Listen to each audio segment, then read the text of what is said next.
अस्सलाम वालेकुम नाज़रीन। आज एक मुआशरे की बेटी मेरे साथ मौजूद है जो अपनी काफ़ी परेशानियों को लेके हमारे पास आई। तो आइए इनकी तमाम तर जो परेशानियां हैं उनको सुनते हैं। अस्सलाम वालेकुम। वालेकुम अस्सलाम। अच्छा, आप मुझे ये बताएं, आप काफ़ी परेशान हालत में हमारे पास आई, ऐसी क्या परेशानियां हैं जिन्होंने आपको खोखला कर दिया?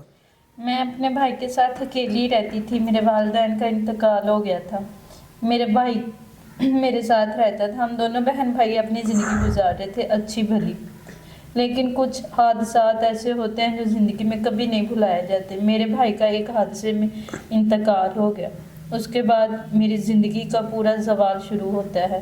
अभी तक मैं लोगों के साथ ज़िल्लत वाली ज़िंदगी गुजार रही हूँ। मुआशरे में एक अकेली औरत सरवाइव नहीं कर पाती। आप वाकई में ही आपकी बात सच है। मैं इत्तेफाक करता हूँ आपसे बात से कि अकेली औरत मुआशरे में सर्वाइव नहीं कर पाती। बहुत से मसाइल उसकी इज़्ज़त के हवाले से, उसके फाइनेंशियली मसाइल होते हैं, रहने की जगह के हवाले से होते हैं। तो अब आप अपनी ज़िंदगी को कैसे देखती हैं? हमें बहुत दुख हुआ आपकी ये तमाम तर जो ज़िंदगी है उसके वाक़यात को सुनकर। तो अब आप क्या चाहती हैं?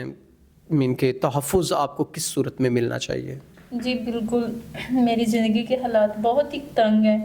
मैं चाहती हूँ कोई भी इज़्ज़तदार शख्स मेरे से निकाह करे और मैं एक अच्छी ज़िंदगी गुजार सकूँ।